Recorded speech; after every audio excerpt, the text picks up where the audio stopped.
Welcome to the podcast Unimagined, where current and former students share how they imagine education in schools could be regarding student leadership. We ask them to share about their experiences and offer advice on how we can all do better. When we clear the floor of the obstacles, imagine what they will do.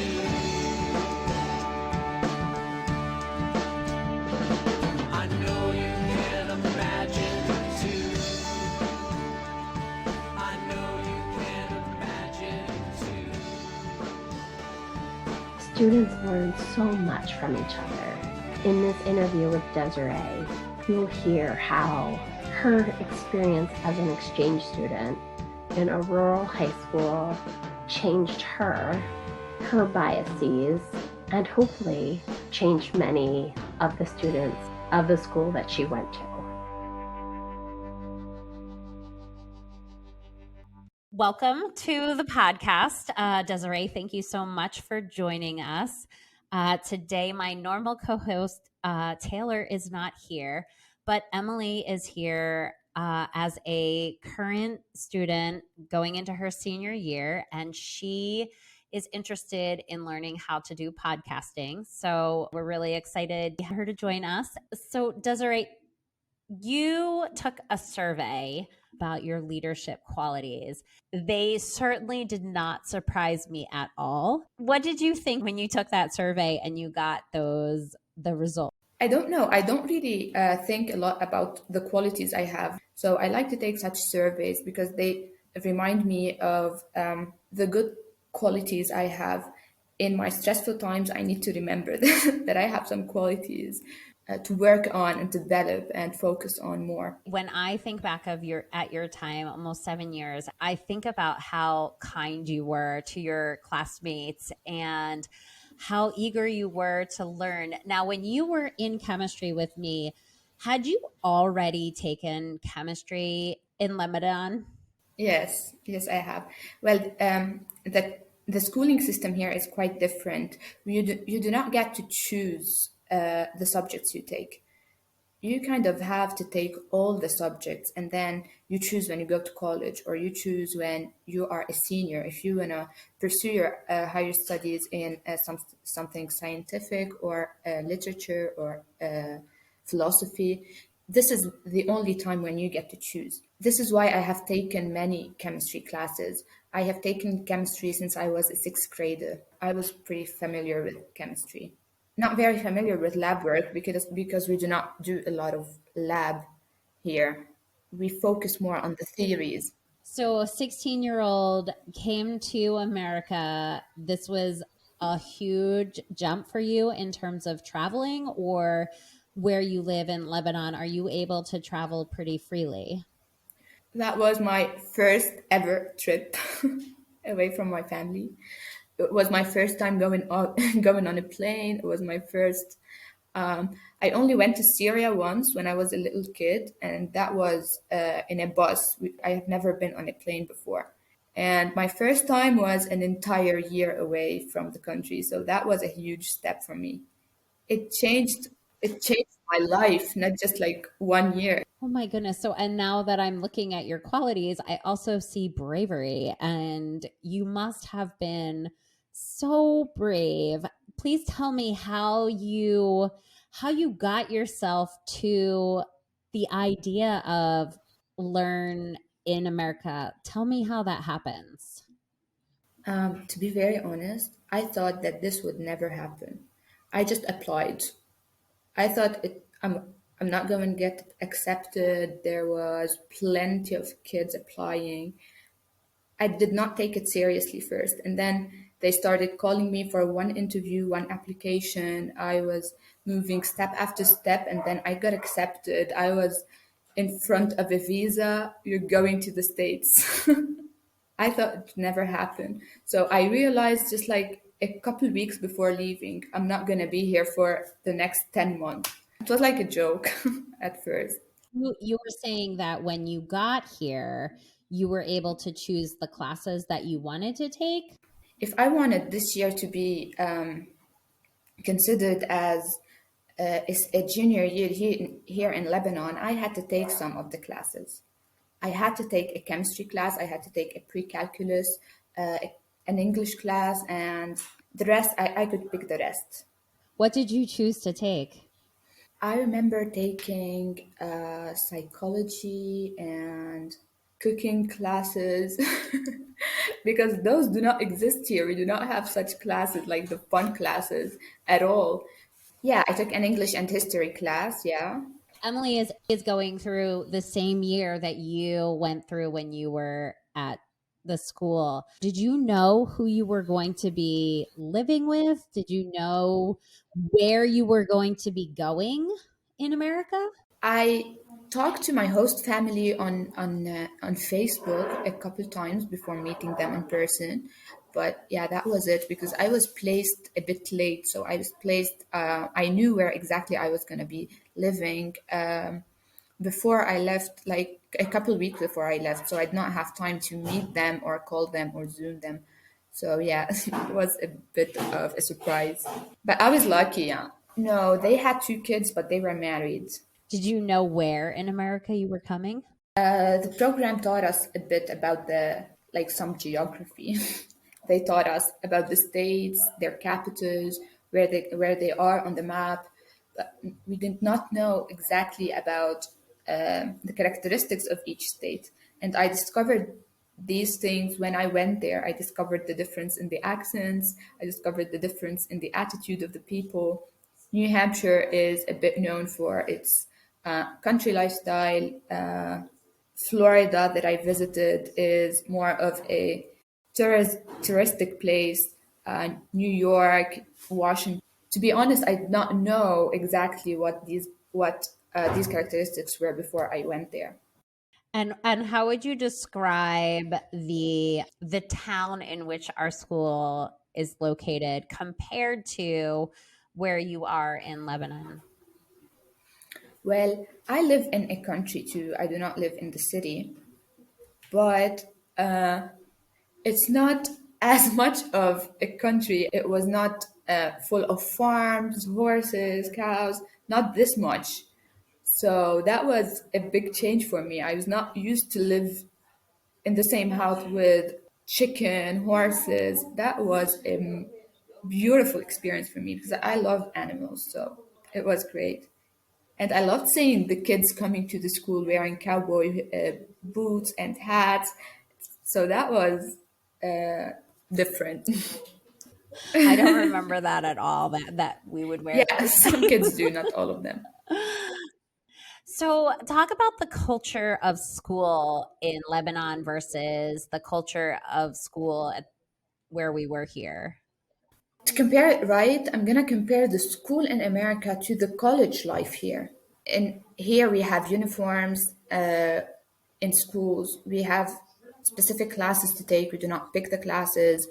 We do not have like a big cafeteria or a in the schools. We have those in college. So it prepared me to the college life. What do you think the benefits of not being able to make your choices are for students?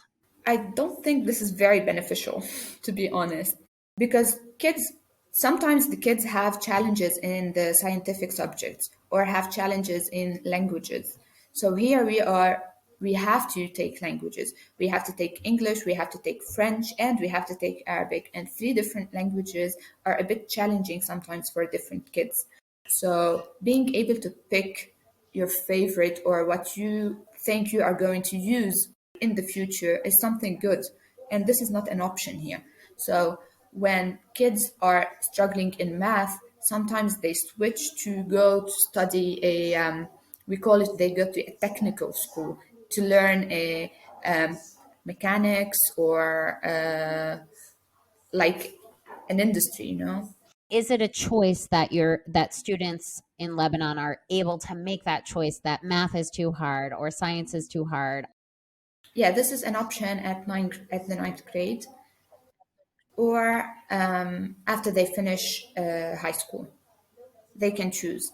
Yeah, they can choose to go to a technical school either before high school or after high school. Why did you fill out that application as an option to come to America? What were you thinking? My teacher told me that you might have a chance to get picked. You're good in English and you have good grades, so you have an option. So why not fill it?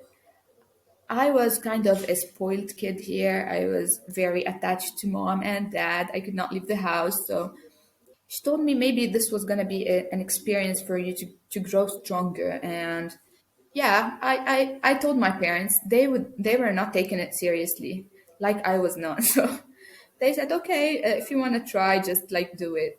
But then when I got accepted, they were like, can you go and live alone? So yeah, that was a challenge for me, and just I just wanted to try it. But now, if I have an option, I would be traveling the world. Maybe if I did not go to the States, I wouldn't have this courage. How was it for your parents when you left?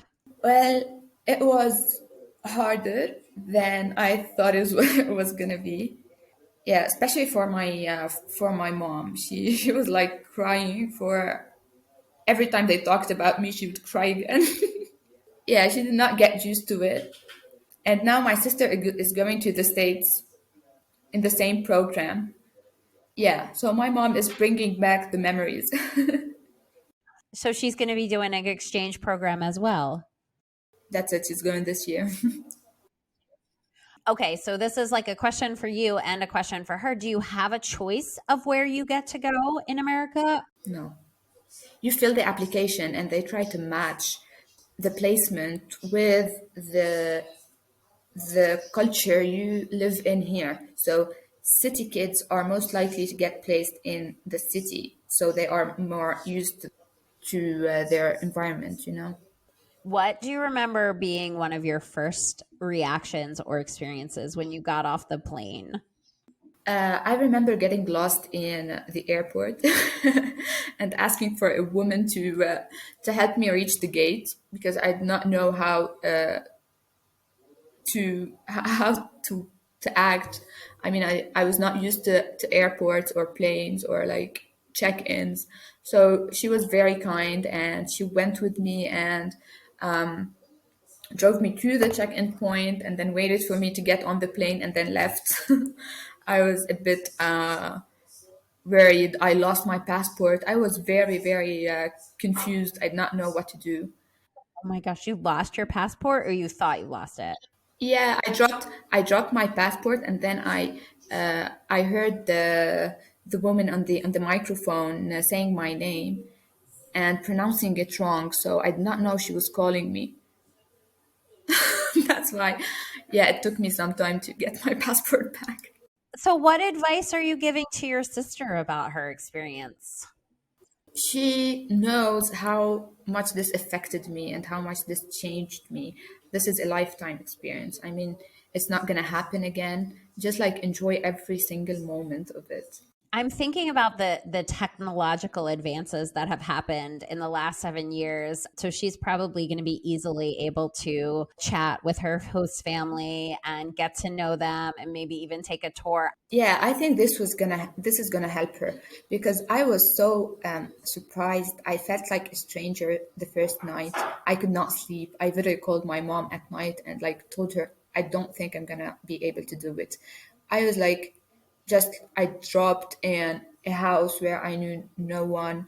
I'm not used to having dogs around. I'm not used to having so many animals around. I did not know if I was really able to finish 10 months in this environment because I arrived at night. The next day when I got to talk to my host mom and my host dad and really felt how nice they were and how generous this is to welcome someone into your home and make them a part of your family. I realized that these people are really so kind and so generous that I'm lucky to be living with them. That's so nice. I'm sure you've had other people, other friends that you know who were exchange students. Is that pretty common where the host family is pretty generous and kind and really accommodating? Yeah, some of my friends asked to switch families or to live with somebody else. And that was because of, I think, cultural misunderstandings, or they did not really talk about their issues, or like the host family was busy all the time and they did not have time to get to like take them out, show them some places. So this was a struggle for some kids. I did not have this problem somewhere else. And it's a bit challenging to get used to a room, a house, a family, and then to move to another one. It's like it's hard to feel that you do not belong in the place you are living in. Like 10 months seems like not a very long time, like outside looking in, but when you are inside, 10 months could probably feel like an eternity. For me, it went so fast because I was happy, I was enjoying it. And I don't think it was like a phase and then I moved on. My host family are now a part of my family. I'm very serious. I talk to them on regular basis. They are a part of my life now. I wish to go back and visit them. I am just waiting to be able to financially be able to go to the States. And I got my visa. I'm very excited to go and see them. I wish they can be with me on my graduation, on my wedding. I really feel they are a part of my family. So, and I think many of my exchange friends have the same feeling, and some of them just went back to the States a couple years ago and saw their host families again. It's like you left a part of you in the place where you lived. I think I have memories in this place, so that's why I loved it so much. Did you make really great friends while you were here at the school? Yes, I did. I did make many friends in the school, and I did make many friends around the world because I had many exchange students from different programs, different countries that lived in New Hampshire. We traveled together, we went together places, they took us trips together. So I think these are very good friends. I love them so much, and I keep in touch with them all the time. You are a very confident and smart young lady. I remember you being very quiet in chemistry. What was it like for you being a new student, speaking a different language? What were some of the challenges that you faced? Of course, I had challenges to make friends because I'm not a very like pushy person. I have trouble to go to someone and say hi, introduce myself. I have issues in this matter. Of course, I had language problems. My accent is horrible, but I think it got better with time. Yeah, and usually I'm not a loud person in class because here they teach us to be very disciplined in class. We cannot talk too much, so that's why I was very quiet in class. My colleagues used to used to tell me that you do not participate much in class, but for me it was this is what we had to do here. I mean. We're not allowed to talk so much. You have to raise your hand and wait for the professor to say if you can talk or not. What advice would you give to students who have exchange students as part of their community? I think exchange students or exchange programs are an opportunity for both the exchange student himself and the hosting community because it's very hard to teach ourselves how to accept and how to talk, to communicate, especially with people that we have stereotypes about. It's an opportunity to break the stereotypes and to know how to befriend a person without looking back at his background. I mean, for a person coming from the Middle East, I thought I was not gonna get accepted as much as I did. I thought that people were going to look at me like the media shows my country or the surrounding countries. That was a fear for me, to be honest. And this is why I was not very confident first to tell the people where I come from or where I live. But then I realized it was just in my head. I was able to make friends and they were very kind and nice to me. I think you raise a good point, though. I mean, you then are acknowledging that perhaps you had stereotypes of how we would respond to you, But I don't think that you're wrong. I think there was probably a lot of stereotypes placed on you by students. And I love what you said about it being an opportunity for both the exchange student and the host community in general. I think that those are really valuable pieces of information that I would like to make sure I share. What about advice to teachers of the host school? What advice would you give to teachers? I don't think I have advices for you, but I want to talk about a very important point that you guys gave me the opportunity to make presentations in classes about my country. And many teachers talked to me after class and told me if I would like to make a PowerPoint presentation or talk a bit about my country. And that was great. I mean, many of my students did not know where my country was located on the map, and it's a small country. I understand that people do not know where it exactly is. It was a great opportunity to share my some of my historical background or photos of my country, my family. This broke barriers between me and my friends and me and my teachers. What about the principal and the superintendents and the school board? Is there any advice or suggestions you could make for them in terms of, welcoming and including and bringing you right into the community and not sort of leaving it in your hands to get immersed into the community? When I was in the school, the principal was very kind to me. He allowed me to graduate with the seniors, also, although I was not a senior, and that was super cool. He also allowed me to see a counselor. Yeah, that was a great opportunity for me because I wanted to continue my studies in the States, but I chose medicine, so this is very expensive. This is why I was not able to do it. But she helped me apply to many colleges before I left. So that was great. My host family wanted to host a student, and they told them that the school is not having an exchange students this year. I don't think this is a very good decision because I think there are many students, many countries that did not have exchange students, and maybe if they did, they would allow the American students to know more about these countries. The advice would be to take more exchange students every year.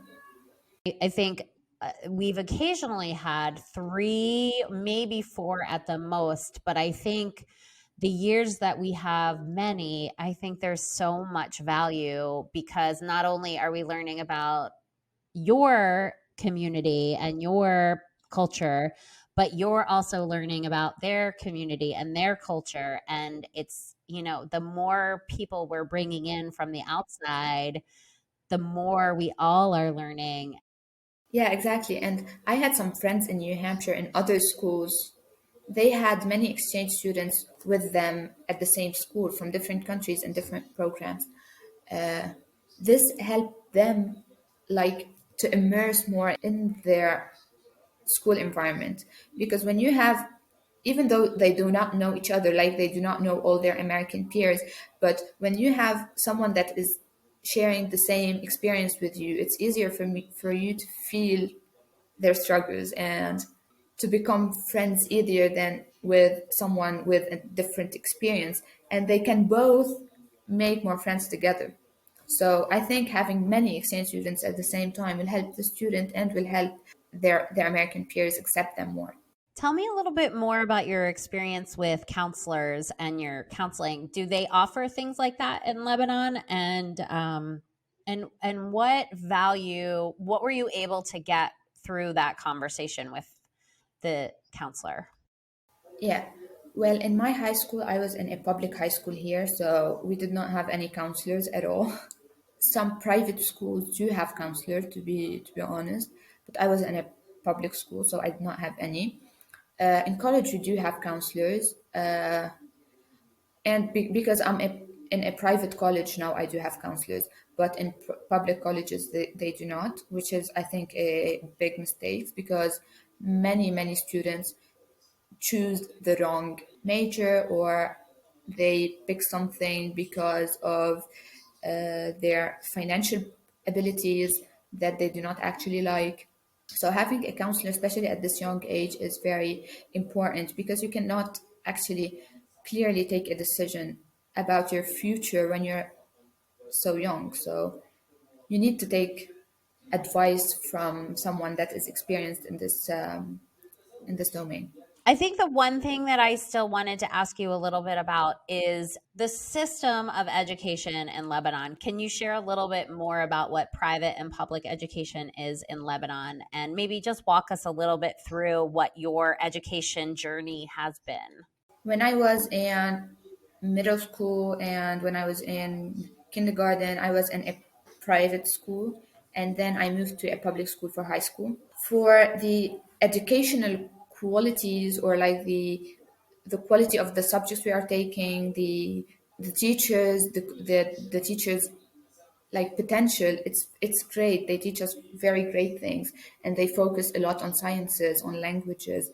I think it's good in this manner, but the educational system in Lebanon is make the social difference between different classes bigger, because people with greater financial abilities have a greater potential to learn in better schools. Because of the country's weak finances, they are not able to give more money to public schools and make it as at the same level of private schools. So that's why people with greater financial abilities have greater education, which is not right at all. That's one of the weaknesses. And it's very hard, to be honest. It's hard. The schooling system and methods are not very adequate for all the kids with different needs, with different situations. And what I like about the United States schools is that I noticed that people with special needs are in the same school of other kids, which is not present here. They are just integrated in the school. They have an assistant. They help them with everything they need, and they go to the same classes, which is great. People with special needs here just go to a special school. They do not go to the same school as other kids. I agree with you. I think that that's an exceptional thing. Why do you think that that's a valuable experience for students in general? Just because they are a part of our society. We do not need to have them integrated. They are a part of us. They have to go to the same school. They have to walk on the same street and to go to the same supermarket and to go to the same university. We need to make the environment they live in just adequate to them, not make them adequate to the environment they live in. I don't think this is a value as much as this is a duty. This is what we just have to do. They are a part of this society. That was so beautifully said. Thank you. I think that one beautiful thing that I noticed is that people in the States come from different backgrounds, which is great. They do not all look the same, they do not all have the same foods, background cultures. They are different. And this makes the culture so rich, so acceptant, so open minded. When you have many, many people from different origins, this is just a richness in itself. Thank you so much for this interview, Desiree. This was wonderful. Thank you. Thank you. Thank you for giving me this opportunity. It was great talking to you.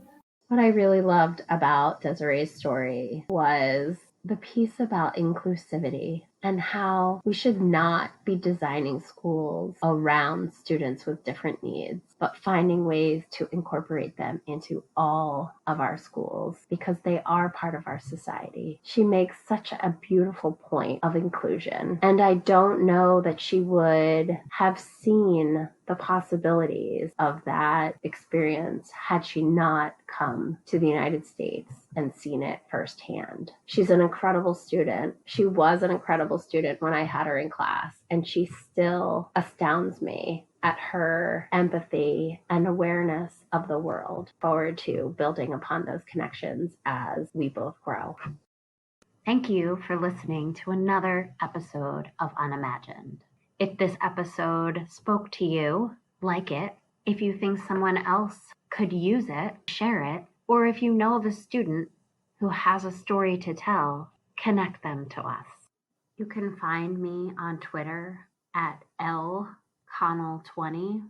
The theme music for this podcast was written and produced from a former colleague of mine, Keith McClendon, who is also an educator at a vocational school in Massachusetts.